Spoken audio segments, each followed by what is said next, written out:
things are possible. Only fear not, little flock, from the cross.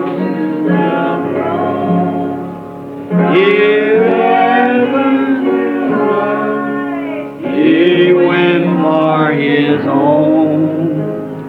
Give power on earth, all power in the earth is given to him for the flock of his love.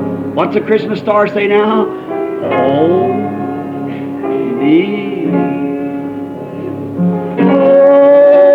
only believe, all things are possible.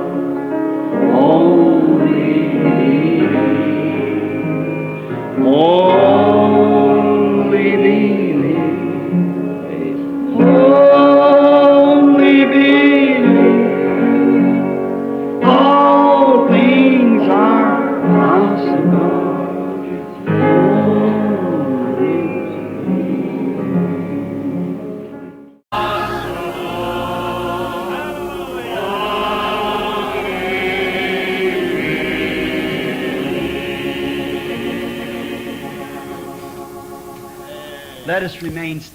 Restons debout juste un moment pour la prière. Inclinons la tête. Notre bienveillant Père Céleste, nous sommes vraiment un peuple privilégié ce soir de pouvoir contempler ton glorieux visage et de t'appeler notre Père. Sachant que nous sommes passés de la mort à la vie, car le Saint-Esprit nous rend témoignage que nous sommes des fils et filles de Dieu. Et il est notre témoin que nous sommes passés au-delà de cette ligne, car les choses du monde que nous aimions et que nous chérissions sont mortes maintenant. Et nous avons été ressuscités avec Christ, et nous sommes assis ensemble dans les lieux célestes en lui, nous réjouissons de sa présence. Combien nous te remercions pour cela. Et ce soir, en cette occasion, nous prions qu'il nous visite puissamment ce soir. Bénis cette petite église que nous aimons, et cette grande fraternité et l'amour que nous avons pour son pasteur, et pour tous les membres et pour tous ceux qui fraternisent avec nous ici dans cette réunion. Et nous prions, Père Céleste, que cette soirée soit un soir spécial et que nous nous souvenions longtemps de sa présence ce soir. S'il y en a ici ce soir qui ne connaissent pas le Seigneur Jésus comme leur sauveur personnel, puissent-ils le rencontrer ce soir, Seigneur? Celui qui est allé dans le désert chercher la brebis égarée, qui n'est pas encore retourné au bercail, accorde-le, Seigneur. Et qu'il y ait de la miséricorde dans le camp ce soir, car c'est ce que nous implorons. Au nom du Seigneur Jésus, nous le demandons. Amen. Vous pouvez vous asseoir.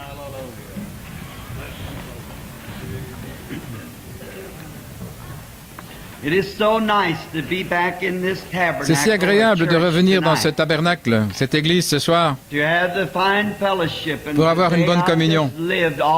Et aujourd'hui, j'ai vécu simplement des pépites d'hier soir. En considérant l'auditoire, je vois différentes personnes et des visages que j'ai déjà rencontrés. Combien autrefois j'ai désiré repérer les gens pour leur serrer la main. Nous étions déjà en retard. Et j'ai dû simplement me dépêcher. Mais je veux que vous sachiez qu'il y en avait plusieurs ici hier soir que j'ai reconnus d'autres réunions. Hier soir, quand je suis rentré à la maison, je disais à ma femme, je me demande comment ce sera quand nous traverserons cette ligne. Nous tiendrons là en regardant et nous dirons bien, voilà tel frère. Oh, ce sera un moment formidable. Et nous attendons impatiemment ce temps-là et bientôt. C'est bientôt. Je ne sais pas quand ce sera, mais ce sera certainement un temps glorieux. Je crois que Jean, après avoir vu les grandes gloires de Dieu et qu'elle lui fut révélée dans l'Apocalypse, il a dit, « Oui, viens Seigneur Jésus. » Il a vu que c'était merveilleux. Il y a environ 2 semaines, j'étais à Kingston, à Jamaïque, et beaucoup de personnes pensaient, et pensent encore, que les visions n'apparaissent qu'à l'estrade. Oh là là! Ce n'est même pas le 10e, ce n'est même pas le 90e, elles apparaissent tout le temps, partout. Et pas une seule fois, cela n'a failli. Je visitais les hommes d'affaires chrétiens, les hommes du plein évangile, où j'étais là comme visiteur à un chapitre, à une de leurs réunions. Et 2 soirées s'étaient écoulées, nous avions eu la prédication de l'Évangile pour me familiariser un peu avec l'auditoire et contacter l'esprit des gens. Et j'ai dit, je pense que ce soir, si nous distribuions des cartes de prière et commencions à prier pour les malades, ce serait suffisant. Et le Seigneur nous a bénis. Et la seconde soirée est passée.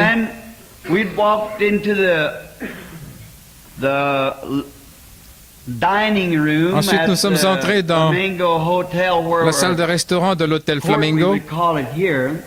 On appellerait ça la cour ici, là nous étions. Et tout là, tout est fait à l'européenne. Quand vous payez votre loyer, vous payez votre nourriture. Tout est compris dans le loyer. Et nous prenions le petit déjeuner. Et il y avait là beaucoup d'hommes du plein évangile et d'autres aussi. Et la question a surgi. Ces visions, disait-il, elles sont formidables. Et ce serait merveilleux si elles apparaissaient n'importe où. Et j'ai dit, oh, bien sûr. Et j'ai dit, cela ne guérit personne. Si vous l'avez déjà remarqué, je demande aux gens, est-ce que cela aiderait-il votre foi pour croire en Dieu? Les visions ne guérissent pas. Christ l'a déjà fait. C'est simplement pour aider votre foi. C'est simplement quelque chose que Dieu a ajouté, une bénédiction qu'il avait promis d'envoyer, une confirmation des derniers jours. Nous y arriverons plus tard. Nous étions assis à table et j'ai dit, tenez, le Saint-Esprit est ici maintenant même. Et le frère Chakarian, la plupart d'entre vous le connaissent, frère Demos, c'est l'un de mes amis intimes, et frère Argan Bright et tant d'autres. Frère Sonmore, les présidents et les vice-présidents et les autres qui font partie des hommes d'affaires du plein évangile. Et j'ai dit, ce garçon qui vient, il est malade, le serveur, et il s'est tenu près de la table, et le Saint-Esprit s'est mis à lui parler et lui a dit, vous souffrez du cœur, votre femme aussi, elle est chrétienne, vous croyez, mais vous avez peur. Et il s'est mis à dire qui il était et tout à son sujet. Et cet homme a failli laisser tomber le beurrier dans mon assiette. Et il a dit, c'est absolument vrai. Alors je lui ai dit, non pas moi, mais le Saint-Esprit a dit ce qui n'allait pas avec sa femme à la maison. Et la prière qu'ils avaient eue ensemble ce matin avant de partir, et son intention était de venir me voir ce jour-là. Oh là là, il s'est presque évanoui. Et il a dit, je ne comprends pas comment ça se passe. Et j'ai dit, moi non plus. Tout ce que je sais,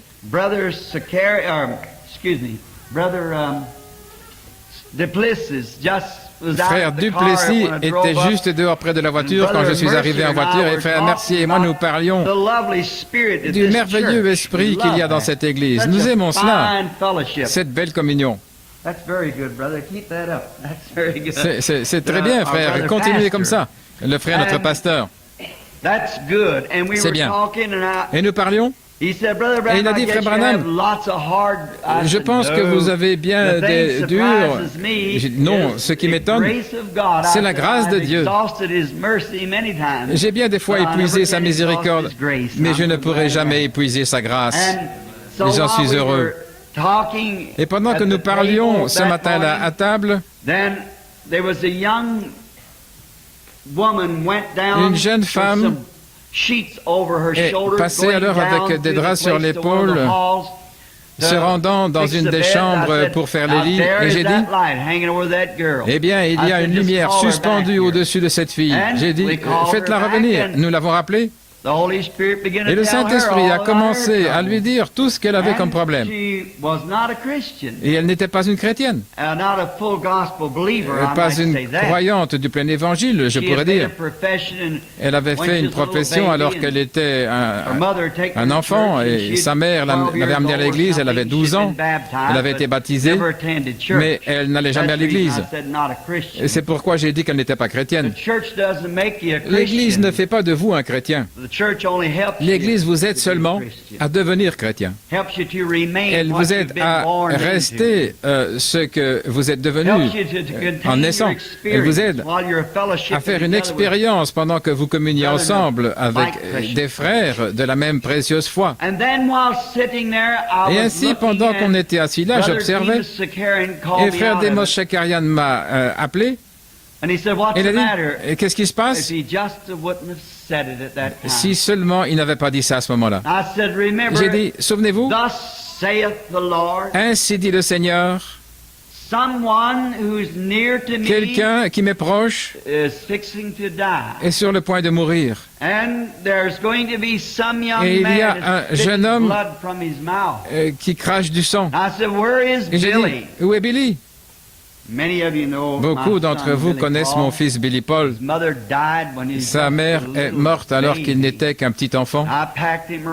Et je l'emmenais partout.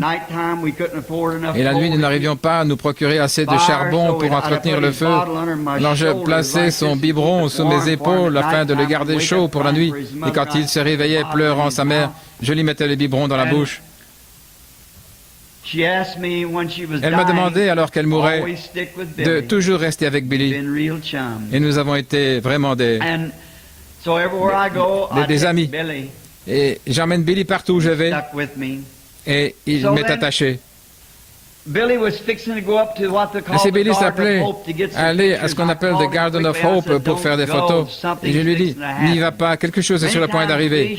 Bien des fois, les visions disent des choses et nous ne savons pas ce qu'elles sont.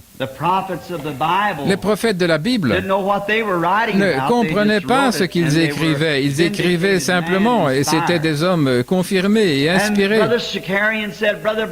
Et frère Shakarian a dit, frère Branham, qu'est-ce que vous a dit qui va arriver? J'ai dit, je ne sais pas. Il n'avait pas de dents, je l'ai vu suffoquer 2 fois et puis mourir. Et l'autre personne a dit, il a craché du sang. Ça semblait être un jeune homme. Et elle m'a dit, il ne doit pas mourir, il n'est pas prêt. Ensuite, nous avons observé, et je me suis senti conduit d'aller en Jamaïque, mais pas à Porto Rico. Et quand le temps est arrivé d'aller à Porto Rico, au même endroit où cet avion est tombé, là en Jamaïque, et où il a tué tous ces gens, les gens ressemblaient à des cochons pendus à une ceinture de sécurité. Les parties de leur corps étaient simplement grillées. Et on l'a poussé là. Et l'avion gisait encore là quand nous sommes arrivés. Et notre avion, en revenant à Porto Rico pour nous prendre, fit sauter ses pistons à ce moment-là quand il s'est arrêté pour nous prendre.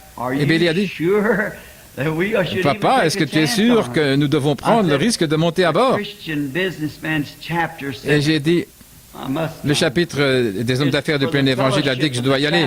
Et c'est pour la communion du chapitre que je vais passer ces quelques soirées. Il a dit, te souviens-tu de cette vision? J'ai dit oui. Mais 3 jours plus tard, je me trouvais au jardin et je n'ai jamais rien vu d'aussi beau à Porto Rico. Et frère Fred Sothmann, il est peut-être ici ce soir, un ami canadien, il prenait des photos. Vous savez, ici à Phoenix, c'est beau, à Los Angeles, c'est beau à Miami, mais ça ne peut pas arriver à la cheville de Porto Rico. Oh, c'est beau. Et je n'ai jamais rien vu de tel de ma vie, ces grands récifs là-bas. Oh là là. Et ces flamants roses se promenant partout dans ces parcs tropicaux. Jamais je n'ai vu quelque chose qui ressemblait tant au ciel. Frère Sothmann s'est retourné, il a dit, frère Branham, le ciel doit ressembler à ceci. Et j'ai dit, It couldn't hold the Oh. candle to heaven. Ça ne pourrait pas arriver à la cheville du ciel. Il a dit, et cette grande mer, j'ai dit, mais c'est le ballottement de la terre qui produit ces vagues. J'ai dit, mais là, ce sera She'll be paisible. flowing just as Elle quietly coulera as it aussi can. tranquillement que possible. Now I said it won't be Et j'ai dit, flamingos walking around in the les park. flamants roses ne se promèneront pas dans le The parc. angels walking around Les in the anges park se promèneront where dans le we're parc fellowshipping. And just où nous then, serons en communion. I Et juste seen alors, my mother-in-law and j'ai vu ma father-in-law belle-mère come et mon walking by me. beau-mère s'approcher de moi, mon beau-père. My father-in-law has been gone now for Ça fait about maintenant 8, 10 years. 10 ans que mon And at that beau-père very s'en est allé. same minute, Et exactement à la même minute, was passing in to meet him. ma belle-mère est allée le rejoindre. Elle est morte en même temps. Et 2 heures plus tard, quand je suis arrivé à Miami, j'ai téléphoné pour avoir les nouvelles de chez moi. Ma belle-mère, qui n'avait plus de dents, avait suffoqué 2 fois et était morte. Son fils, qui n'était pas prêt à mourir, c'est une espèce d'alcoolique.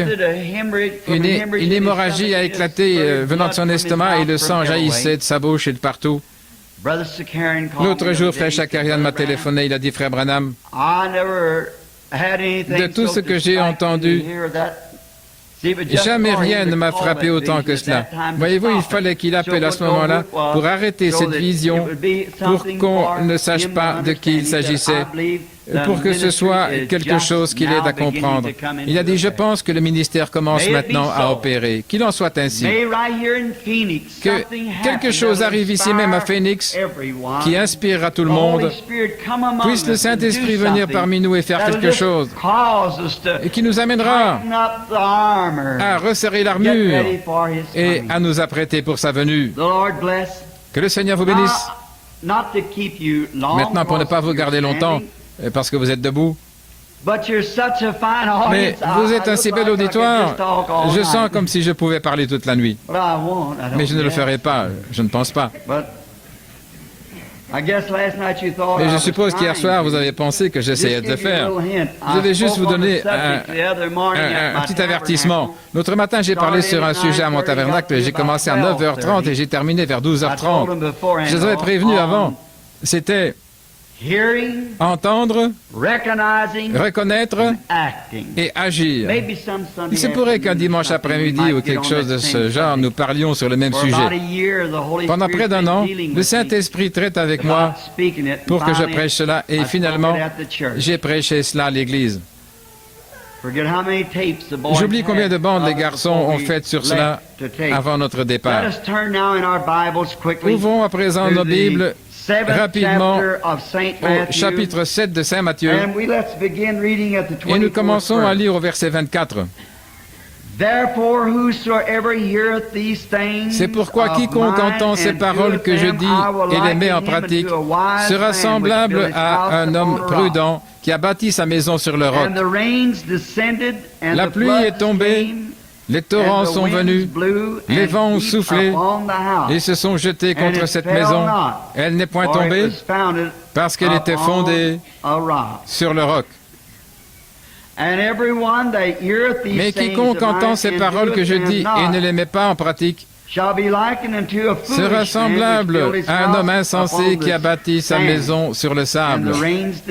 La pluie est tombée, les torrents sont venus, les vents ont soufflé et ont battu cette maison et elle est tombée et sa ruine a été grande. Que le Seigneur ajoute sa bénédiction à la lecture de la parole. J'aimerais parler pendant quelques moments sur le sujet la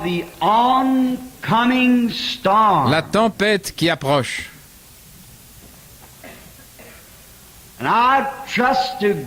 je fais confiance à Dieu pour que nous puissions nous abandonner au Saint-Esprit.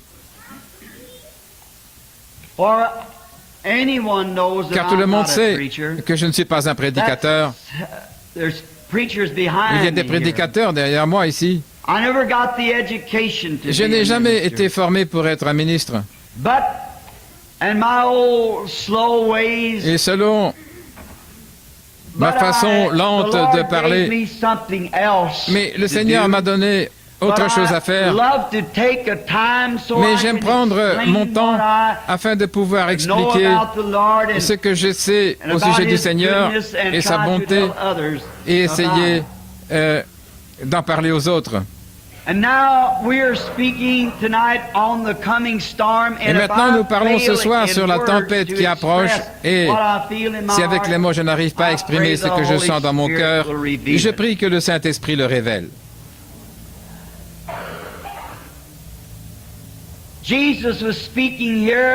Jésus parlait ici d'une tempête qui approche et qui doit frapper chaque homme et chaque femme qui est dans ce monde. Il n'y a aucun moyen d'y échapper. Cette tempête vous frappera un jour ou l'autre. Et ça dépend de la fondation que vous avez, savoir si votre maison tiendra ou pas.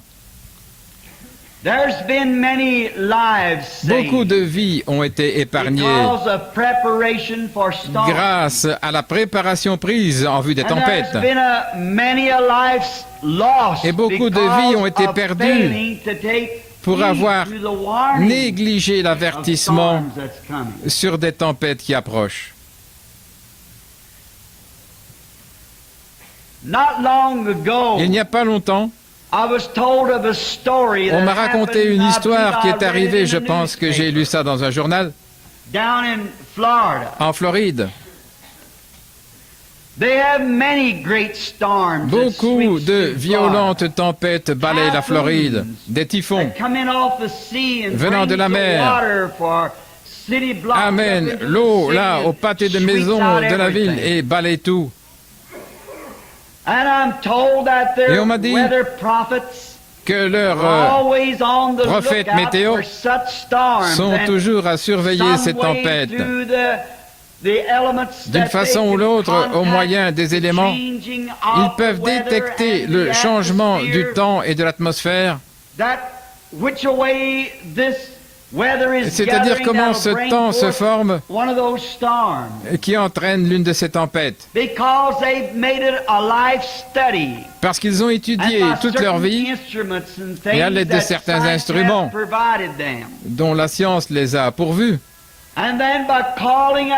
C'est donc en prévoyant, en apprenant dans quelle direction la tempête vient, et quel type de vent elle entraîne, et dans quelle direction viennent les autres tempêtes, ou plutôt les vents, et qu'on sait si on peut combattre, repousser la tempête. Je pourrais m'arrêter ici et prêcher 1 heure là-dessus.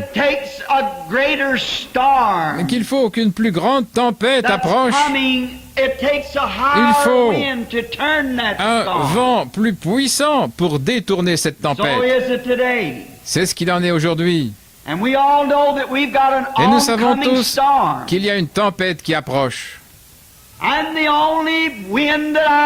Et le seul vent que je sache qui peut détourner cette tempête, ce sera ce vent impétueux qui est tombé à la Pentecôte.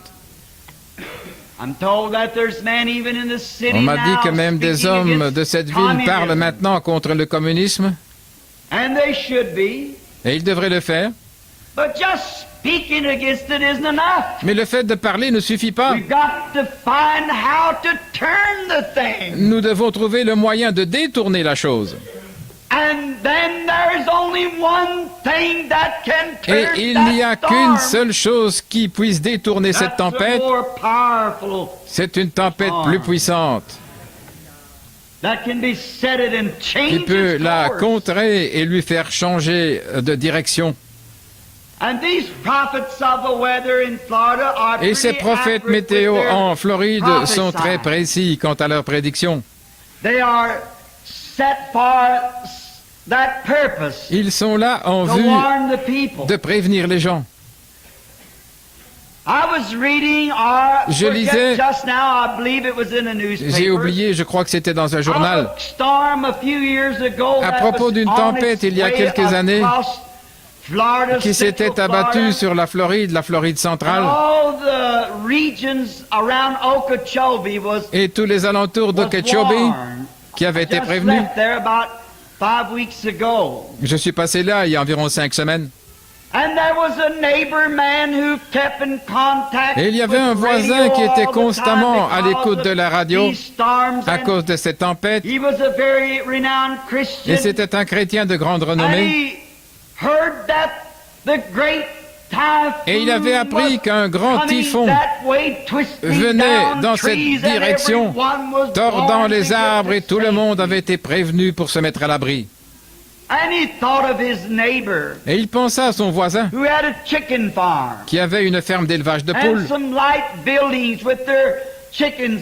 et des bâtiments légers abritant des poulets, des salles de couvée et ainsi de suite et leurs enclos, au point que tout ce qu'ils avaient dans la vie était lié à ces poulets, leur gagne-pain.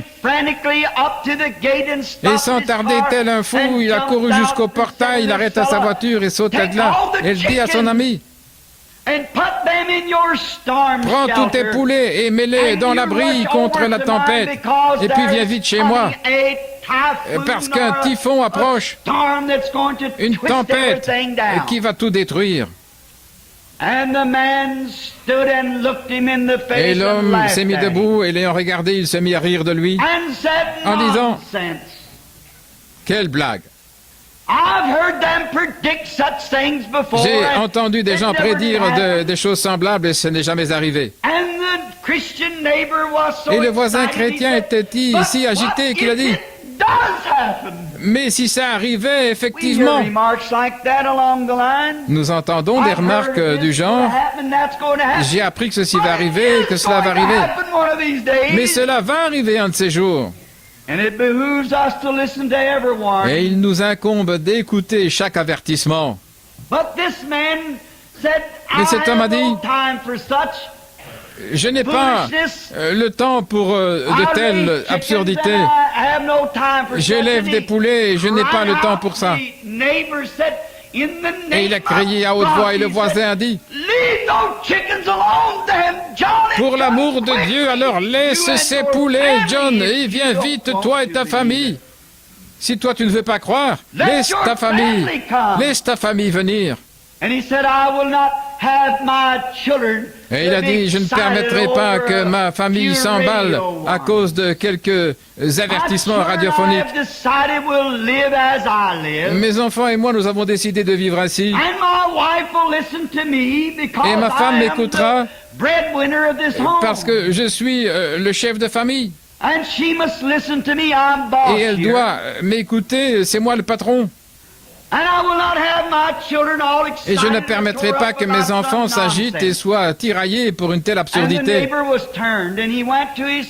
Et le voisin fit demi-tour et il rentra chez lui, dans son abri. Et tout à coup, les nuages le recouvrirent avant qu'il ne le réalise. Et c'est de la même manière que le jugement frappe.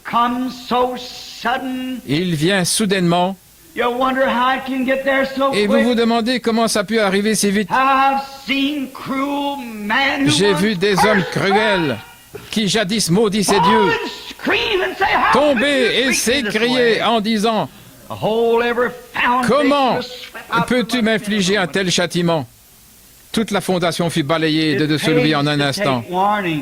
Ça vaut la peine de prendre garde aux avertissements. Il se peut que vous vous moquiez du messager.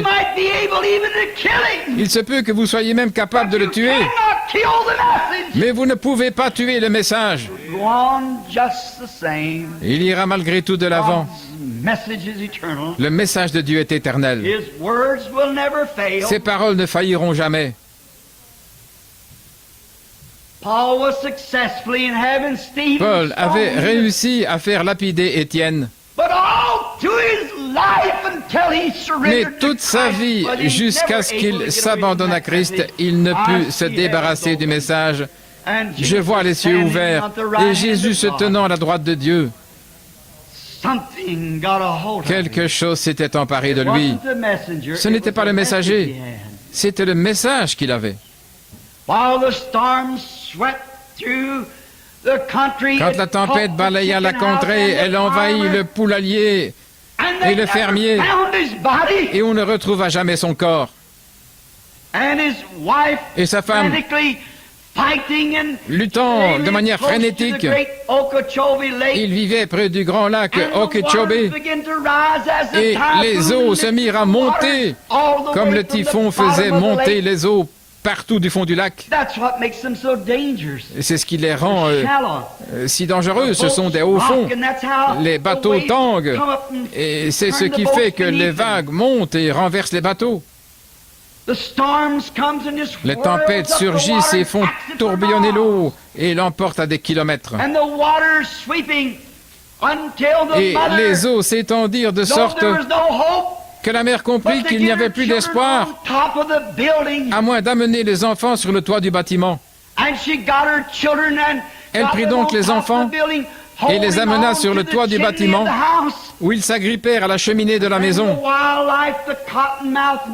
Et alors les animaux sauvages, les serpents venimeux,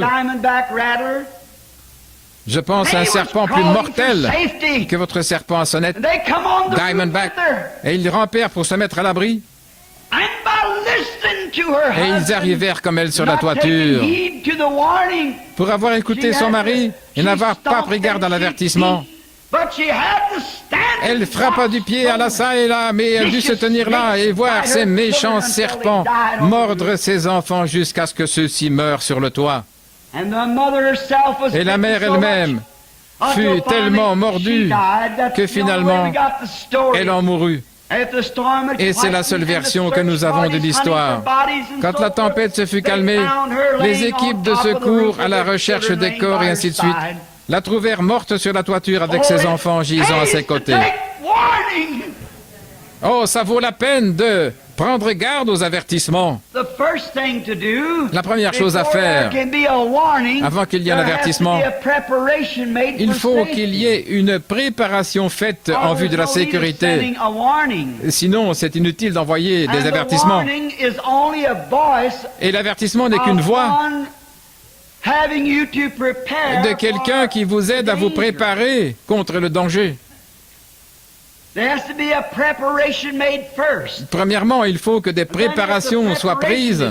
Et lorsque les préparations sont faites, alors l'avertissement peut être lancé pour vous aider à vous décider. Vous êtes libre d'écouter ou pas. Si vous ne voulez pas écouter, eh bien ça dépend de vous. Si vous écoutez, vous êtes en sécurité. Dieu procède de la même méthode. Nous agissons selon la méthode de Dieu ainsi. Dieu, au jour primitif, dans le monde antédiluvien, quand les gens étaient devenus si méchants et si pécheurs, que Dieu ne pouvait plus continuer à regarder cela et rester juste. Dieu est juste. Et il a des lois. Et quand ces lois sont brisées, quand on brise une loi et qu'il n'y a pas de pénalité, ce n'est pas une loi. Vous ne pouvez pas briser les lois de Dieu sans devoir payer pour cela quelque part. Vous devez le faire. La Bible dit, sachez que votre péché vous atteindra. Et qu'est-ce que le péché? J'aimerais m'arrêter ici juste un instant. Beaucoup pensent que fumer la cigarette est un péché. Non. Beaucoup pensent que mentir est un péché. Non. Commettre adultère n'est pas un péché. Ce sont des attributs de l'incrédulité. La raison pour laquelle vous faites ces choses, c'est parce que vous êtes un incrédule. Il n'y a que deux choses. Ou vous êtes soit un croyant ou un incroyant. Si vous êtes un croyant, vous ne faites pas ces choses. Si vous les faites, je ne sais pas quel genre de profession vous avez, mais si vous les faites, l'amour de Dieu n'est pas en vous. La Bible le dit. Nous professons trop sans posséder la chose. Trop de paroles sans vivre la chose. Je pense même que nous prêchons beaucoup trop de sermons, mais que nous ne vivons pas ces sermons. Ce serait beaucoup mieux si nous vivions nos sermons. Chacun de nous serait un prédicateur. C'est mieux de vivre un sermon que de m'en prêcher un. La Bible dit que vous êtes des épîtres écrites de Dieu, lues de tous. Il est donc mieux de vivre un sermon. Le péché existe parce que vous ne croyez pas. Jésus n'a-t-il pas dit, quand il était dans la chair sur la terre, n'a-t-il pas dit à ceux qui ne mentaient pas, ceux qui ne volaient pas, ne commettaient pas adultère, des hommes justes, des prédicateurs, des sacrificateurs? Il a dit, vous êtes de votre père le diable, parce qu'ils ne croyaient pas le Fils de Dieu. Celui qui ne croit pas est déjà condamné. Il n'y a pas longtemps, j'ai fait un appel à l'autel et j'aime Jean 5, 24. Celui qui écoute mes paroles et qui croit, celui qui m'a envoyé à la vie éternelle. Et ne vient point en jugement, mais il est passé de la mort à la vie. Celui qui croit. Disait, c'est assez simple. Non, c'est vraiment profond. Parce que quand vous croyez, personne ne peut appeler Jésus le Christ si ce n'est par le Saint-Esprit. Quand vous avez le Saint-Esprit, vous avez alors cru à la vie éternelle et vous avez la vie éternelle.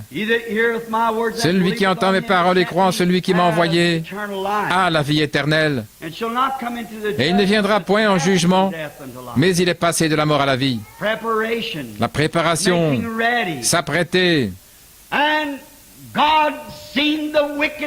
Dieu avait vu la méchanceté du monde. Il avait vu cette génération méchante et adultère, et sa sainteté ne pouvait plus le supporter. Oh, à ce monde pécheur. Je me suis arrêté l'autre jour, en chemin vers l'épicerie avec mon épouse, et nous parlions d'une certaine jeune femme de notre ville, sous un grand froid. Elle portait une petite veste bouffante. Elle était habillée de façon immorale avec ses petits shorts comme en été. Il y avait un peu de neige sur le sol. Et ma femme a dit, tu sais, cette femme-là ne peut pas être à l'aise. Et j'ai dit non. Elle n'est simplement pas dans son bon sens. Mais elle a dit, tu sais, elle fréquente l'école secondaire. Alors j'ai dit, elle a beau fréquenter l'école secondaire, mais ça n'arrange pas pour autant les choses. J'ai dit, elle ne doit pas être mentalement saine. Quand nous sommes allés en Allemagne, il n'y a pas longtemps, j'étais en Allemagne dans une grande réunion où le Seigneur nous a donné environ 10 000 âmes en une soirée. Et j'étais vraiment étonné un soir, en revenant de la réunion, à un endroit où j'avais été invité pour un petit déjeuner. Et c'était à la fin d'une série de réunions et tous les chrétiens étaient assis là, prenant de la bière. Eh bien, l'Amérique, le Canada et l'Angleterre sont les seules nations, à ma connaissance, qui n'acceptent pas que les chrétiens boivent. Ils ne s'enivrent pas. Mais nous, les Américains, et alors, je n'en ai pas bu. Après quelque temps, une question a été posée à table. Et qu'est-ce qui ne va pas? Car moi, je ne prenais pas de bière. Était-ce parce qu'elle n'était pas bonne? Et Dr. Guggenbuhl, qui était assis à côté de moi, qui me servait d'interprète, j'ai dit, pourquoi murmure-t-il à mon sujet? Et il a dit, il se demande pourquoi vous ne buvez pas. Eh bien, je sais qu'il est écrit, quand vous êtes à Rome, vous faites comme les Romains. Mais j'ai dit, dites-leur ceci, je ne les condamne pas, mais moi, je suis né d'une naissance naziréenne. Je ne dois pas boire. Je ne voulais pas les blesser. Et ils ont compris et ils ont continué à boire. Ensuite, en Italie, nous avons rencontré à peu près la même chose. Et à plusieurs autres endroits du monde, si vous allez dans une nation, vous trouvez l'esprit de la nation. Je me souviens que le Saint-Esprit m'avait prévenu de ne pas aller au YMCA. En Finlande, je ne comprenais pas pourquoi. J'ai fini par découvrir qu'ils avaient là des femmes dans les bains des hommes. Je me suis abstenu d'y aller. Je ne voulais pas y aller avec le docteur Maninen et les autres pour nager. Et j'ai découvert que ces femmes frottaient le dos des hommes. Et alors j'ai dit, ce n'est pas correct. Eh bien, il a dit, frère madame, c'est exactement comme font vos infirmières aux États-Unis. Elles ont été formées pour cela. J'ai dit, peu m'importe combien elles sont formées, cela n'a jamais été conçu ainsi. Dieu les a faites différemment, c'est juste. Mais les gens n'y font pas attention. C'était des Finlandais, des gens formidables. Mais c'est l'esprit de la nation. Où que vous alliez, vous trouvez l'esprit de la nation. Et si vous arrivez en Amérique, alors vous l'avez vraiment là. C'est le pire de tous. Et ma femme m'a dit, eh bien, ces gens vont à l'église. Et je me suis souvent demandé pourquoi leur conscience ne se sentait pas condamnée. J'ai dit, ma chère épouse, laisse-moi te le dire, ils sont américains. Elle dit, tiens, et nous alors? J'ai dit, non, nous vivons simplement ici. Mais nous sommes nés d'en haut. Le Saint-Esprit de Dieu est venu sur nous. Nous sommes donc des pèlerins et des étrangers ici. Ceci n'est pas notre pays éternel, mais nous cherchons une cité à venir, celle dont l'architecte et le constructeur est Dieu. Par conséquent, quand vous naissez d'en haut, le Saint-Esprit descend de Dieu sur vous et cela change votre nature. Peu importe si votre sœur, votre mère, votre meilleure amie s'habille de telle manière, mais le chrétien, qui est né de l'Esprit de Dieu, est né d'en haut, et son esprit est d'un autre royaume. Oh, j'en suis si heureux. La simplicité du Saint-Esprit de Dieu. Suivez, regardez comment il se comporte. Il vous fait comporter. C'est ainsi qu'il en était au temps de Noé. Et Dieu en a eu tellement assez. Mais avant d'envoyer une tempête, détruire le monde entier, Dieu a pris des dispositions pour ceux qui voulaient rester en dehors. Et je peux voir Noé se tenir à la porte de l'arche, prêchant la justice. Oh, beaucoup ne voulaient pas l'écouter. C'était un peu comme aujourd'hui, les gens préfèrent le divertissement à l'évangile. Malheur à ces évangélistes d'Hollywood qui ont peur d'appeler péché ce qui est péché. Nous avons besoin de prédicateurs à l'ancienne mode qui ont le Saint-Esprit et qui n'ont pas peur de prêcher l'évangile à main nue, non pas revêtus d'espèces de gants caoutchouc, mais prêchant la venue du Seigneur Jésus, le jugement pour les méchants, le ciel pour les justes, et une venue imminente. Quand je ne sais pas, personne ne le sait. Mais je veux mettre en garde ma génération. Si cela arrive maintenant, je veux que les gens soient prévenus. I can see Noah in that door of Je the peux very ark. voir Noé à la porte de l'arche.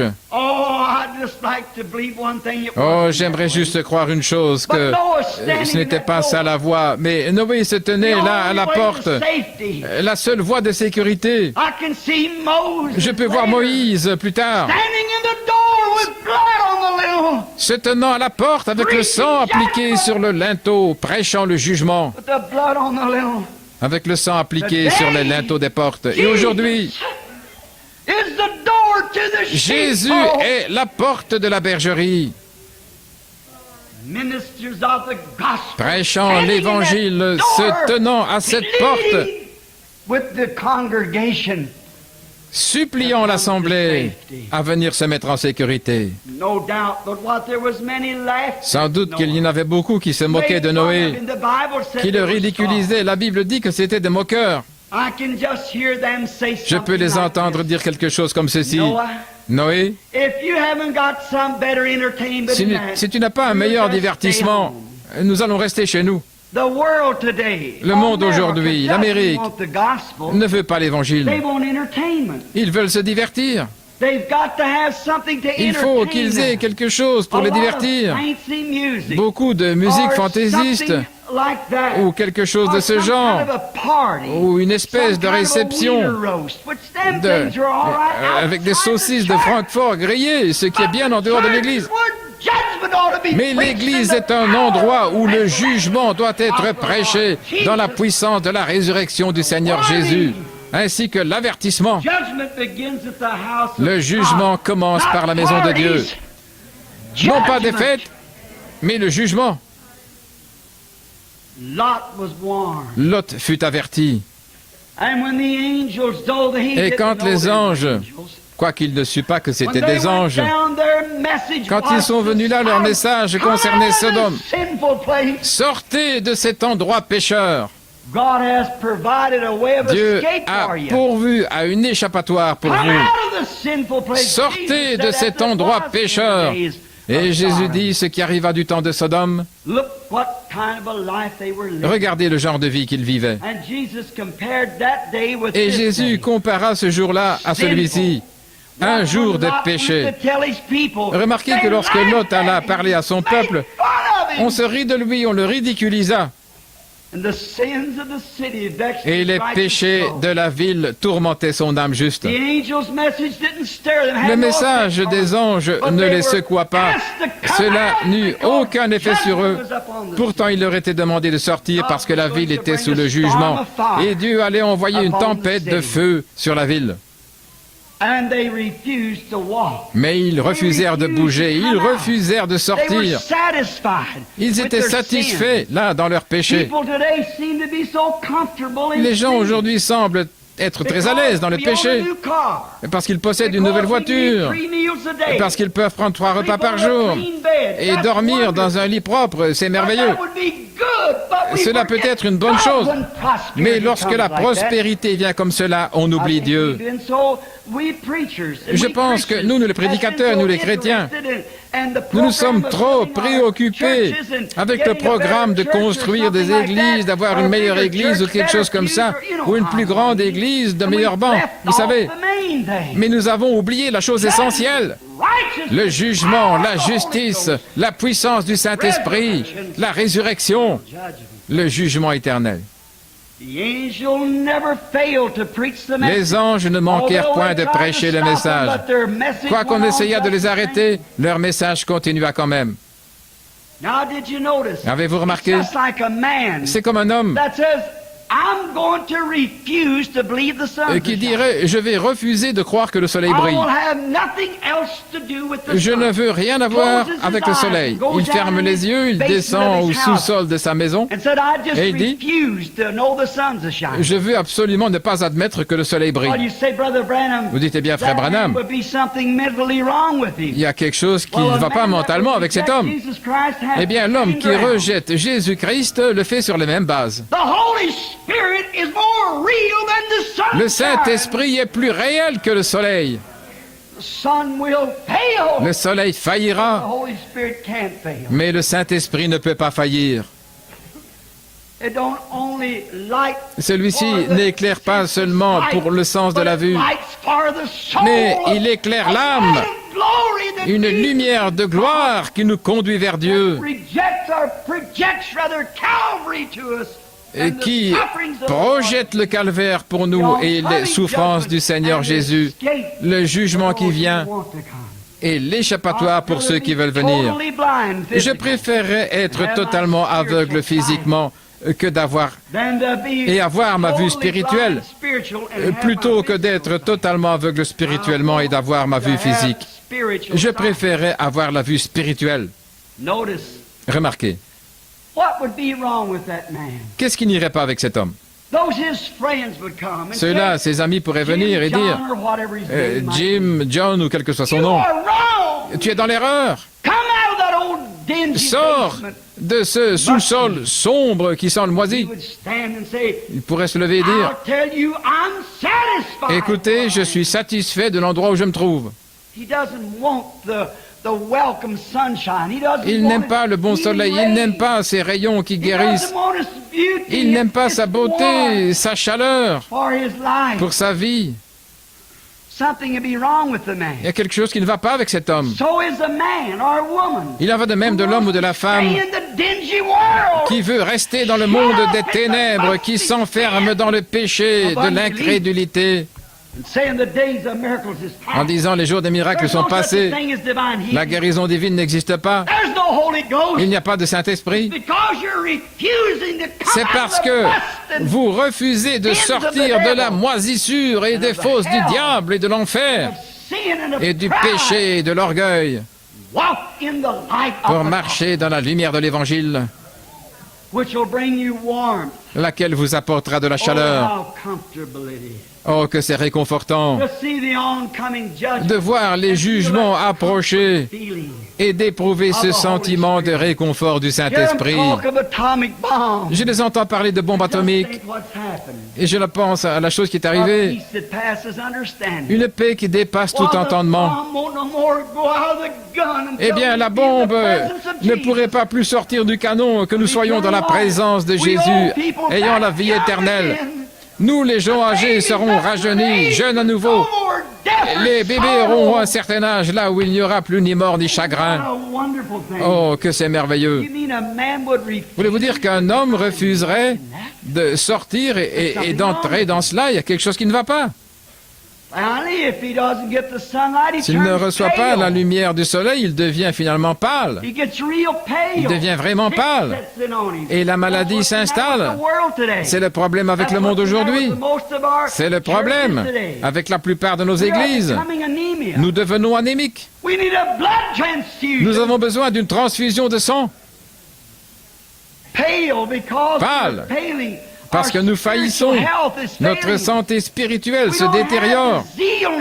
Nous n'avons plus le zèle pour aller à la recherche des âmes, pour avertir les gens, pour gagner nos voisins, gagner nos amis, le laitier, le petit vendeur de journaux, quoi qu'il en soit. Gagner quelqu'un au Seigneur Jésus. Nous sommes pâles. Nous manquons d'entrer dans la lumière, ce qui est notre privilège. Nous manquons de croire dans la santé de Dieu par la guérison divine. La Bible me dit qu'il viendra un temps pour ceux-là qui ne sont pas dans cette merveilleuse lumière du Fils, où les oiseaux du ciel mangeront leur chair, des maladies qui sont en route, que les médecins ne seront pas arrêtés. Ce sont les fléaux de Dieu. Les médecins égyptiens, qui étaient de loin plus intelligents que les nôtres aujourd'hui, n'ont pas pu arrêter les fléaux de Dieu. Leurs devins et leurs imitateurs non plus. Il fallait Goshen et la puissance de Dieu pour garder son peuple sous le sang d'un agneau. Le Saint-Esprit est cette porte-là aujourd'hui. Le Saint-Esprit est cette sécurité aujourd'hui. J'ai assisté à une réunion il n'y a pas longtemps. Je suis en train de regarder ici un frère de couleur qui était assis là. Lui et sa femme, je suppose. Et je l'observe depuis que je prêche, il fait oui de la tête. Et il se réjouit de la réunion. Et cela me fait penser à quelque chose. Une fois, un garçon est venu à la réunion, et dès que la réunion fut terminée, il courut vers moi, et il dit, « Pasteur, c'était un du Sud, il dit, « Pasteur, je désire rencontrer le Seigneur Jésus ce soir. » Je tenais un service de guérison. Et j'ai dit, « Certainement, mon frère, je suis plus qu'heureux de te conduire à lui. » Et il dit, après avoir donné son cœur au Seigneur, il dit, « Je me demande, je pense que vous vous demandez pourquoi j'ai couru jusqu'ici de cette manière. » Il dit, « J'ai appris que vous étiez dans la ville et je suis juste venu voir, pour vous voir. » Il dit, « Je vais vous raconter mon histoire. J'étais presque un vagabond. Ma pauvre mère était une véritable chrétienne. Mes sœurs étaient des chrétiennes et j'avais un frère chrétien. J'étais le cadet de la famille, un enfant gâté dès le départ, car on me dorlotait et on était trop bon envers moi.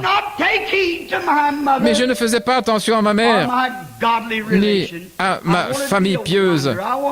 Je voulais devenir un vagabond, je voulais mener une vie virile. Dit, je pensais qu'être chrétien, c'était plutôt une affaire de femmes ou des gens faibles. Et je suis devenu un cuisinier. Et j'étais très bon dans mon métier. Et il dit, sans savoir pourquoi, je désirais aller vers le nord. Et un jour, je suis entré là dans un camp là de pâte à papier. J'étais fauché, j'avais plus d'argent. Et j'ai dit au contremaître, est-ce que vous auriez besoin d'un cuisinier? Il me parla de recommandations qu'il avait en poche venant de différents endroits. Il a dit, eh bien, nous en avons un pour le moment, nous avons un cuistot, mais toutefois, nous pouvons vous donner un peu d'argent, là, sur le côté, jusqu'à ce que vous vous rétablissiez. Pour le moment, nous avons là une femme de couleur, assez âgée, c'est une bonne cuisinière, mais vous pouvez parler avec elle, et peut-être qu'elle pourrait vous utiliser, et si elle le peut, nous pouvons vous donner un peu d'argent de poche jusqu'à ce que vous soyez rétabli.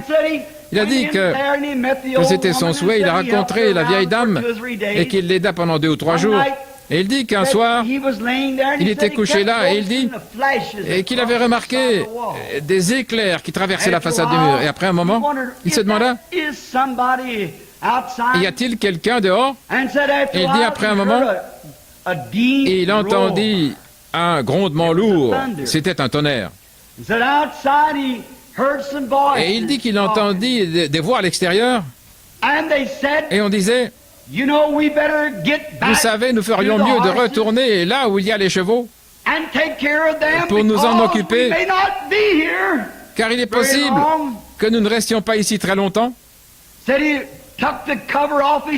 dit qu'il ôta la couverture de sa tête, qu'il alla écouter au mur. Il y avait des éclairs et il aperçut son patron et le camionneur.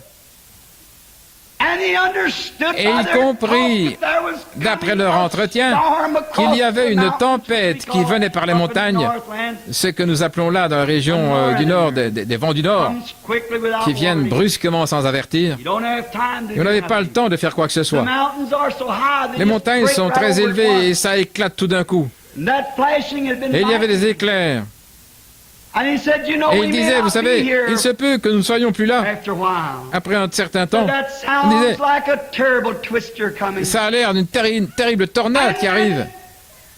Et alors il dit, je me suis mis à dire, eh bien, j'espère que ça ne frappera pas ici, parce que je sais que je ne suis pas prêt à partir. Quelquefois, vous attendez trop longtemps, vous savez. Et puis il dit quelques moments après, le vent se mit à souffler et les arbres commencèrent à se balancer. Et il dit qu'il prêta l'oreille. Il y avait une toile là entre lui et là où la vieille dame dormait. Et elle frappait sur cette toile en disant, fiston et fiston. Et il a dit oui. Et elle dit, voudrais-tu venir à mes côtés? J'ai une lanterne allumée. Et il dit, je suis allé vers elle parce que j'avais terriblement peur. Et il dit, elle avait une lanterne posée sur une vieille caisse à savon. Et elle dit, et j'aimerais te poser une question. Oui, madame. Et elle dit, es-tu prêt à rencontrer le Seigneur? Il dit, alors j'ai vraiment eu peur. Said, "No, ma'am, I'm J'ai not." dit non, madame. Well, she said, "Honey, I Eh want bien, to tell dit-elle, you chérie, something. j'aimerais te dire quelque chose. You'd better make ready now. Tu ferais mieux de te préparer maintenant. 'Cause you may have to meet him Parce over qu'il se there peut the que next tu few doives minutes." le rencontrer là dans quelques minutes. She said, "Will you kneel with me Et elle dit, here?" veux-tu t'agenouiller Said, ici "We avec knelt moi? down by the side of that Et old nous nous stove sommes pot." agenouillés à côté He de said, cette caisse à "Parson, I'm savon. gonna tell you the truth. Il a dit, pasteur, je vais vous dire la vérité. J'avais trop peur pour prier. He said, "The trees were slamming Les arbres against that cognaient building. contre The ce lightning bâtiment. was Il y avait des flashing, the éclairs thunders et were les shaking. tonnerres faisaient I was rage. too scared to pray. J'avais trop peur Said, pour I prier. started to say, "Lord, be merciful." Et je me suis mis à dire, Bang, Seigneur, the aie lightning. pitié, I et said, "What was bang, I, la Lord, foudre. be merciful." Seigneur, Bang, où the suis-je? lightning. Et bang, la foudre tombait. He said, "But I learned a lesson." Mais j'ai appris une leçon. He said, "That old sainted woman." Cette vieille dame sainte était restée aussi calme et insouciante que possible. Said she talked to him like Et she elle lui knowed him since parlait she was a comme si elle baby, le like he was connaissait her father. depuis qu'elle était enfant, comme si c'était son père. Said she was no more disturbed. Elle n'était pas du tout inquiétée. Said I was Il scared dit, to death. moi j'étais terriblement Said, effrayé. finally I got these words out and I said, "Lord, Et finalement j'ai dit ces paroles, Seigneur, you just let me live. si seulement tu me laisses vivre, And I'll find a place et si where je it's trouve more un quiet. lieu où c'est plus calme, I'll come to you." je viendrai à toi. He got another chance, but you might not. Et il a eu une autre occasion, mais vous peut-être pas. Lorsque les jugements de Dieu commencent à se déverser, il n'y a plus de possibilité. You've got your chance now. Vous avez votre occasion maintenant. This is your chance. Ceci est votre occasion. The storm was on him. La tempête était sur lui. Said, "Parson, Et il a dit, pasteur, is it possible for a est-il man possible like qu'un me homme to be comme moi tucked away in that se safety? cache dans cette sécurité, And when death begins de to come sorte upon que me, lorsque la mort commencera à venir I sur can moi, get up to talk to him je puisse like that entrer old saint pour lui did. parler comme le faisait cette vieille chrétienne. Et j'ai dit, mon fils, le sang de Jésus-Christ qui avait fait d'elle ce qu'elle était peut faire de toi cela maintenant même. Je me tenais à côté de ma voiture, c'était un garçon bien habillé, cultivé et instruit, et il est tombé sur ses genoux dans cette cour boueuse. Et là, il a trouvé ce lieu de repos, ce refuge au temps de la tempête, ce roc dans une terre altérée. Vous n'avez pas à vous lasser tant que vous êtes dans ce rocher. Le rocher est le seul lieu où il n'y a pas de lassitude. Le roc est le lieu de satisfaction. Vous pouvez simplement vous installer et regarder dehors, étant tellement en sécurité. L'heure vient, elle est là maintenant. Et le scellement est presque terminé. Où chaque homme et chaque femme sur la terre seront dans ce lieu de refuge, comme ce fut le cas au temps de Noé, ou en dehors de cela. Vous devez prendre votre décision. Cette sécurité, c'est Jésus-Christ. Il est l'unique endroit, l'unique qui a la vie éternelle. Nul ne peut venir au Père si ce n'est par lui. Il est l'arche de notre sécurité. Le Saint-Esprit nous rend témoignage que nous sommes passés de la mort à la vie. Et lorsque nous regardons la tombe et nous savons que chacun de nous chemine vers là, nous voyons les journaux et la tempête qui approche. Lorsque vous rentrerez chez vous ce soir, faites-moi une faveur. N'allez pas au lit avant que vous ayez lu Apocalypse chapitre 8. Voyez les fléaux et la tempête qui approchent et qui frapperont la terre, et les tonnerres et les éclairs ébranleront le ciel. Les malheurs frapperont la nation. Les hommes pourriront dans leur chair. Les maladies les frapperont, dont les médecins ne savent rien. Mais rappelez-vous, avant que cela n'arrive, un scellement fut fait. Et les anges de la mort, avec leurs fléaux, avaient reçu l'ordre de Dieu: ne vous approchez pas de ceux qui ont le sceau sur leur front. Et le sceau de Dieu, c'est le baptême du Saint-Esprit. Éphésiens 4 dit, « N'attristez pas le Saint-Esprit de Dieu par lequel vous avez été scellés pour le jour de la rédemption. » Peu importe combien l'arche tanguait, peu importe combien de fois les foudres s'abattaient sur elle, 10 000 tomberont à ta droite et des milliers à ta gauche, mais cela ne s'approchera pas de toi. Le Saint-Esprit. J'ai lu au sujet d'un cavalier au cheval pâle qui sortait là, il s'appelait la mort. Et le séjour des morts le suivait. Un cavalier au cheval noir, avec une balance dans la main. Une mesure de blé pour un denier et 2 mesures d'orge pour un denier. Mais ne touchez point à mon vin et à mon huile. La Bible m'apprend que les jugements de Dieu approchent. La maladie, le trouble et le désastre frapperont les nations et que chaque nation va se disloquer.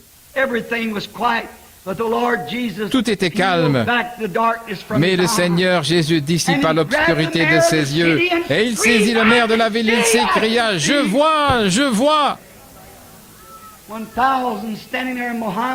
Alors que des milliers de gens se tenaient là, des musulmans et tout le reste. Et je dis, maintenant, qu'est-ce que l'arche de sécurité? J'ai lu dans votre journal l'autre jour, là où tous les petits oiseaux qui juchaient dans les rochers tout au long de la clôture et dans les grandes tours des bâtiments. Vous savez, l'Inde est un pays pauvre et les gens ramassent des pierres dans les champs et construisent des clôtures avec cela. Et les petits oiseaux font leur nid là dans ces pierres, dans les fissures et dans les trous.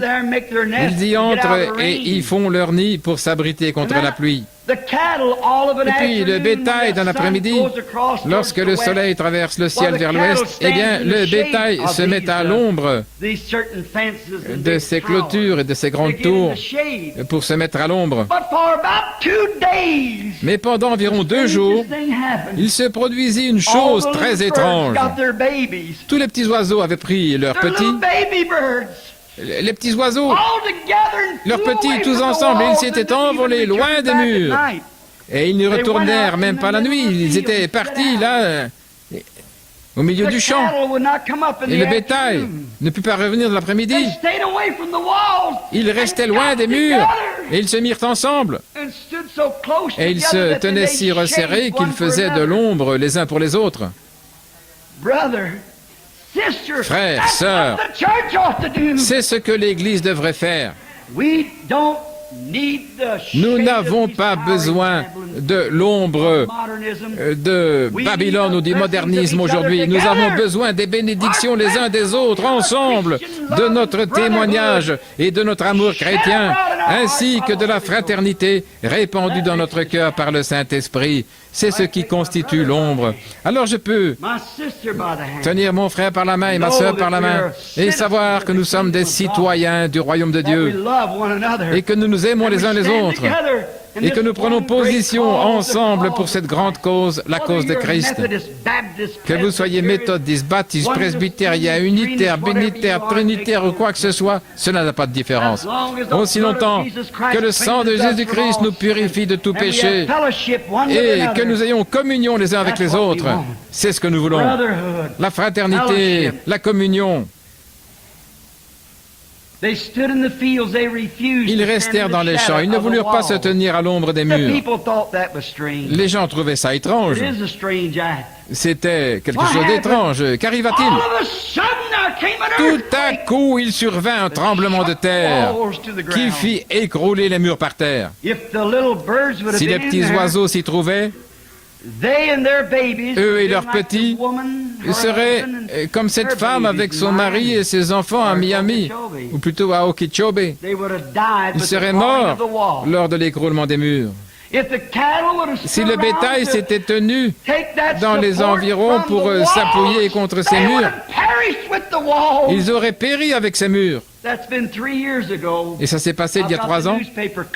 J'ai la coupure du journal. Non, c'est Tommy Nickel qui la détient maintenant pour le magazine Voice des hommes d'affaires du plein évangile. Dans les journaux, ils disent les oiseaux regagnent leur lieu, le bétail quitte le champ. Si Dieu, au temps de Moïse, au temps de Noé, peut avertir le bétail et les oiseaux pour qu'ils entrent, se mettre en sécurité dans l'arche, la destruction allait arriver, elle était imminente, la tempête. Il est encore le même Dieu ce soir. Il aime toujours le bétail et les oiseaux. Et s'il a fait un chemin pour que l'oiseau et la vache échappent à la colère du jugement, combien plus a-t-il pourvu à un moyen pour vous et moi, qui sommes les rejetons de sa création, combien plus a-t-il fait un chemin pour échapper? Nous sentons le Saint-Esprit tirailler sur notre cœur. L'heure vient. Nous voyons les ombres de l'âge atomique.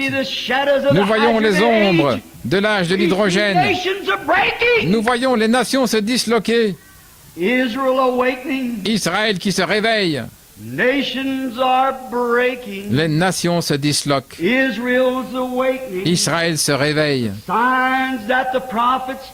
Les signes que les prophètes ont prédits. Le jour des gentils est compté, encombré d'horreur. Retournez, ô dispersés vers les vôtres. Il en est ainsi aujourd'hui.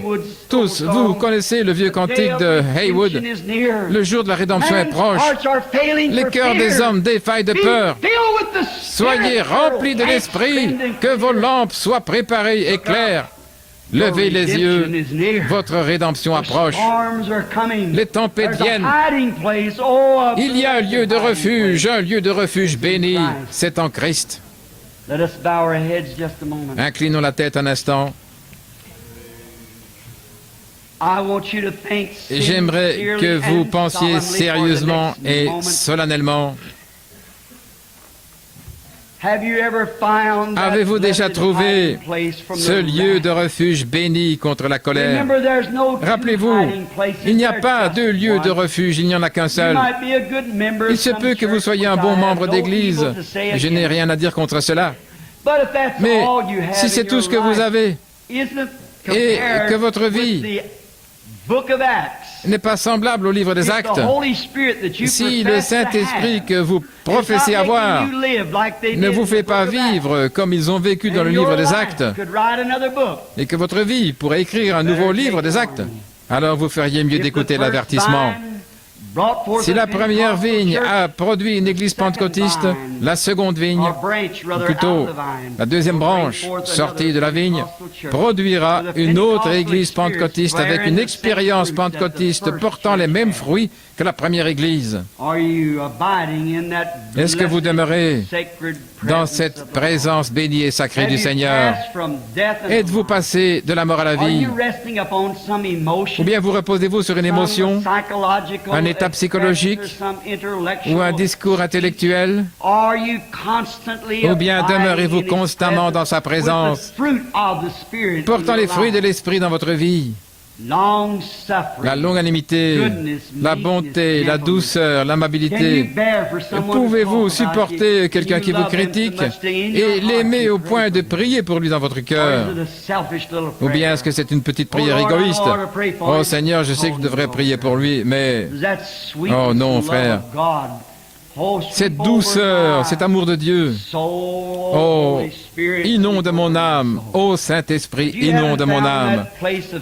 Si vous n'avez pas trouvé ce lieu de sécurité, mon frère, un jour j'effectuerai ma dernière visite à Phoenix. Il se pourrait que ce soit celle-ci, je ne sais pas. La dernière fois où l'Évangile sera prêché du haut de cette chair, je ne sais pas. Nous approchons tellement du temps de la fin. Israël est retourné dans sa patrie. Le dernier signe qui avait été donné. L'autre soir, je regardais un film dans lequel, à leur retour, ils descendaient leurs estropiés des bateaux. Je leur demandais, êtes-vous revenus dans la patrie pour mourir? Et ils répondaient, non. Nous sommes revenus pour voir le Messie. Vous en faites pas, le figuier donne ses bourgeons. C'est là le dernier signe. L'emblème, le drapeau le plus vieux du monde, flotte sur Jérusalem. Aujourd'hui, c'est une nation indépendante ayant sa propre armée. Elle avait été aveuglée pendant un petit moment, mais elle se rassemble de nouveau. Dieu l'avait promis. Alors viendra la fin de la dispensation des gentils. Ils attendent un Messie.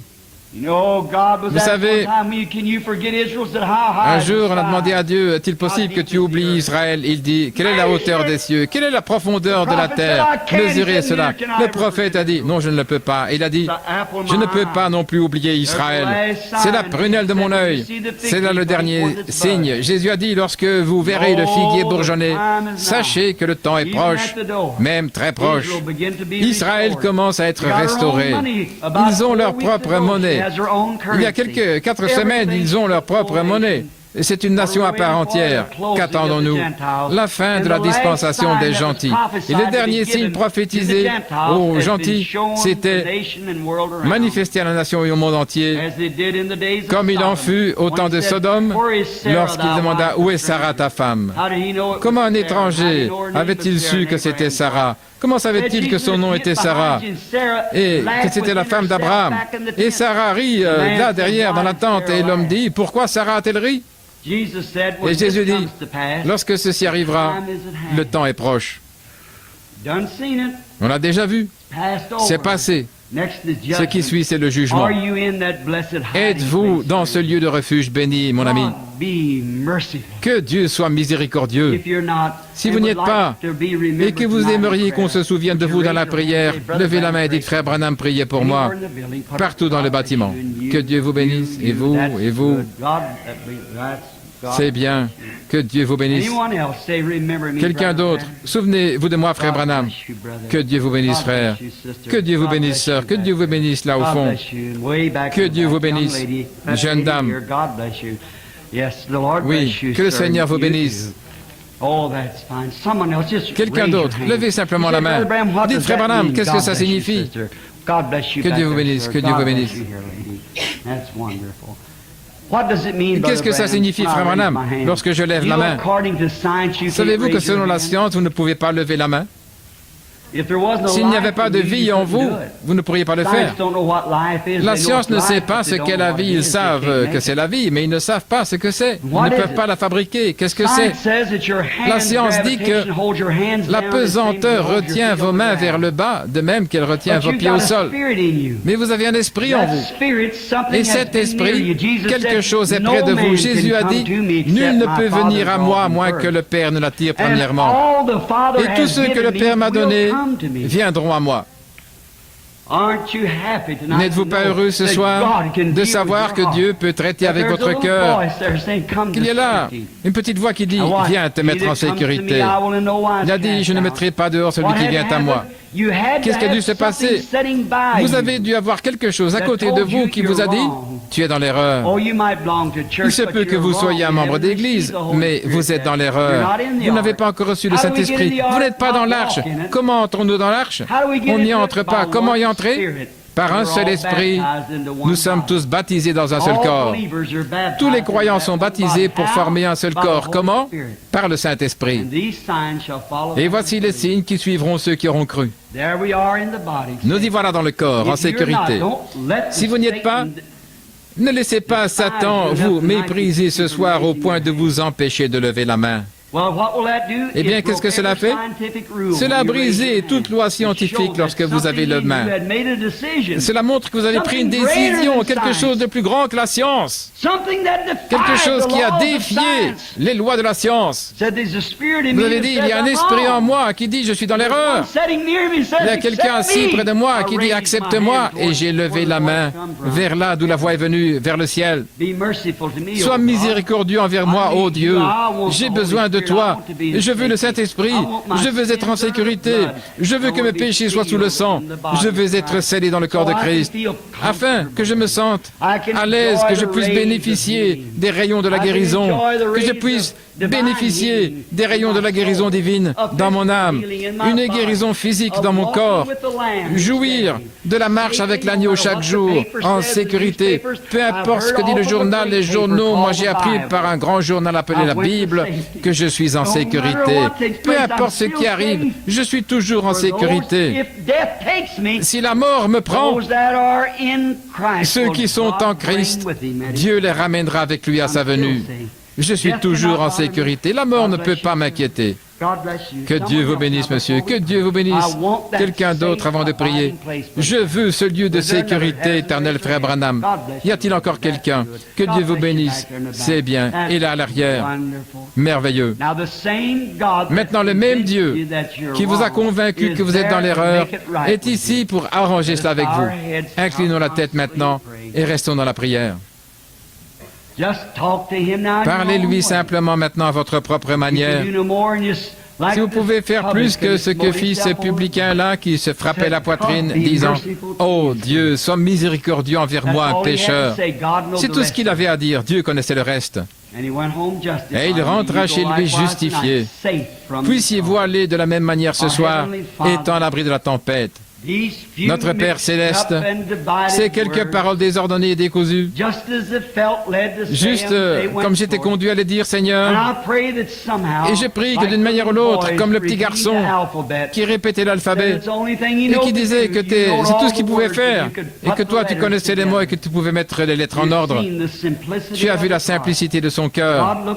Oh Dieu, baisse ton regard sur mon pauvre cœur ce soir, et vois la simplicité de mon cœur.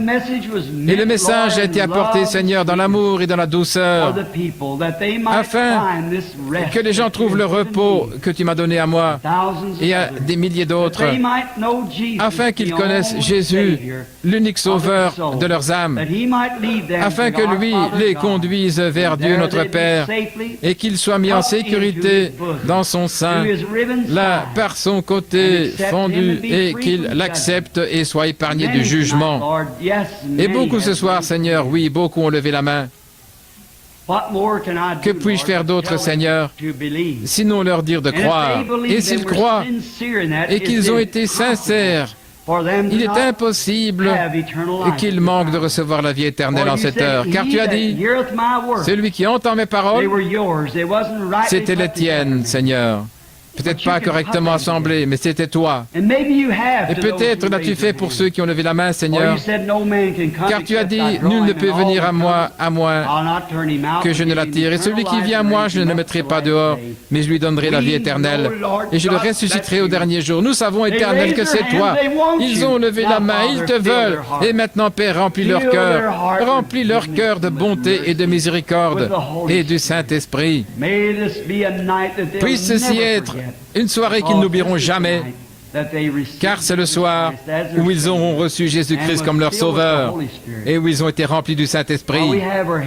Pendant que nous avons la tête inclinée, si vous croyez que Dieu entend ma prière et que vous aimeriez que je vous pose les mains et que je prie pour vous, alors que tout le monde a la tête inclinée et que la musique joue doucement, et j'aimerais le faire pour tous ceux qui veulent venir ici et qui veulent accepter ce grand message du salut et le Saint-Esprit, et qui diront, Frère Branham, je veux m'avancer maintenant même pour confesser que j'étais dans l'erreur, mais je veux que le Saint-Esprit me pardonne et qu'il soit doux envers moi maintenant et qu'il me procure la paix quand le moment des secousses viendra. Vous savez, tout ce qui peut être ébranlé le sera maintenant, mais nous recevons un royaume inébranlable.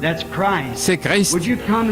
Voudriez-vous venir à l'autel maintenant avec moi pour me permettre de tenir votre main et prier pour vous? Si vous voulez, alors venez maintenant, alors que nous chantons maintenant.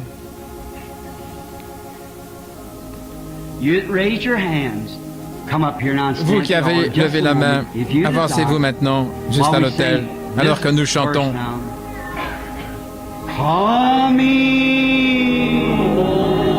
What if this is the last time you'll ever hear this? Et si c'était la dernière fois que vous entendez cela, pensez-y, si c'était la dernière fois, l'instant où la sirène sonne dans la rue, Et si c'était vous que on vient chercher le corps, et 2 heures du matin, vous appelez le médecin, si c'était une crise cardiaque, jeune ou vieux, venez maintenant dans la zone de sécurité, parce que vous allez devoir vous tenir au dernier jour.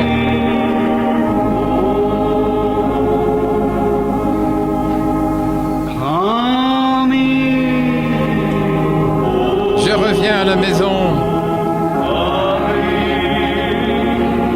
Je reviens à la maison. Que Dieu vous bénisse.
You just raise up and come down with these others standing around the altar here. Come. Ne voulez-vous pas vous approcher maintenant? It's coming to judgment now. Won't you come? Come now, your sins confessed now. On s'approche du jugement maintenant. God bless us. Venez maintenant confesser vos péchés. Vous n'aurez pas à passer par le jugement. Que Dieu vous bénisse. Venez, monsieur. I wandered far. Come on, let's finish, brother. Away from God. Now I'm coming. Won't you raise up now? Come down here, let's pray. Ne voulez-vous pas vous lever maintenant et venir ici? Venez à l'abri.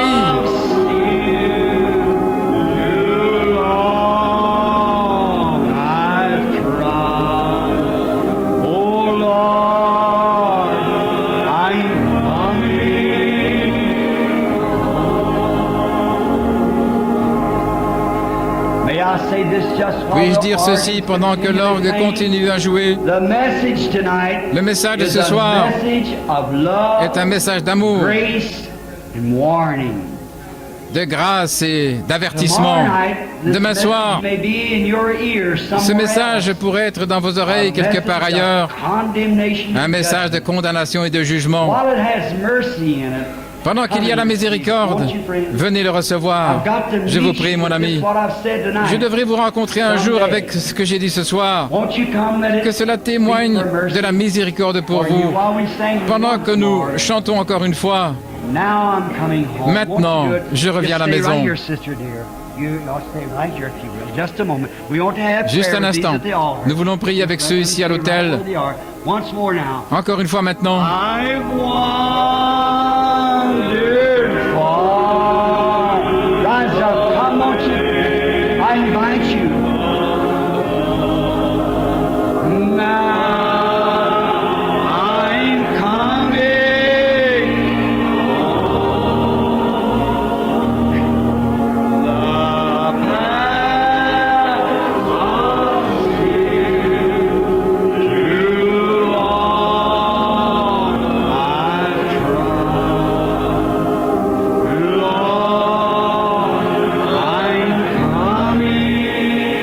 J'ai trop longtemps marché, Seigneur. Je reviens à la maison.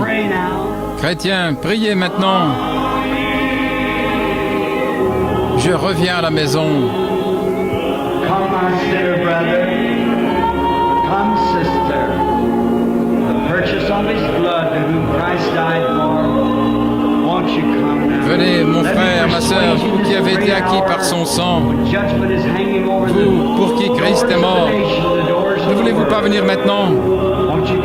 Permettez-moi de vous persuader. Le jugement est à la porte de la nation. Ne voulez-vous pas venir?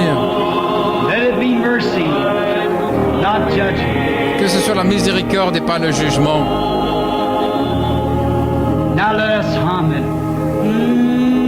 Maintenant, fredonnons cela.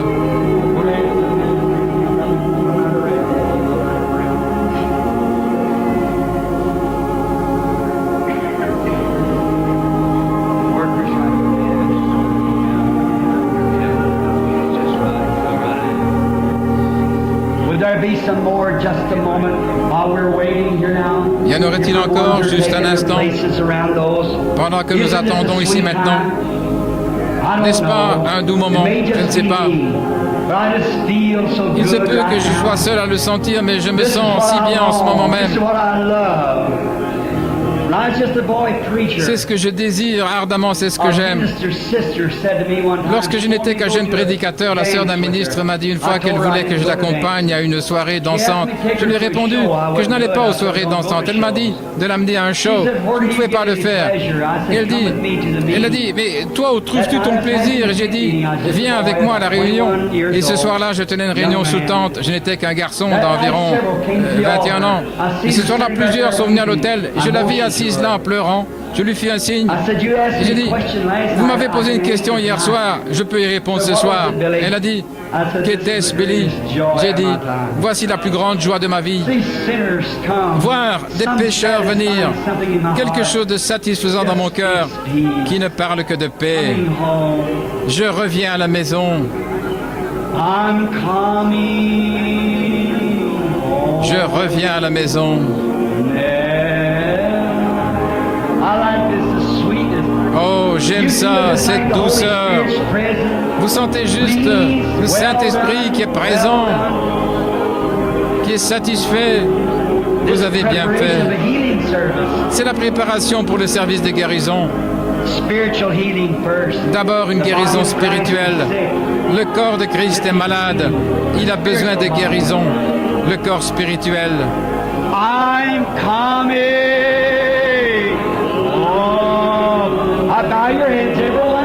Je reviens à la maison. Maintenant, inclinez la tête et que chacun prie.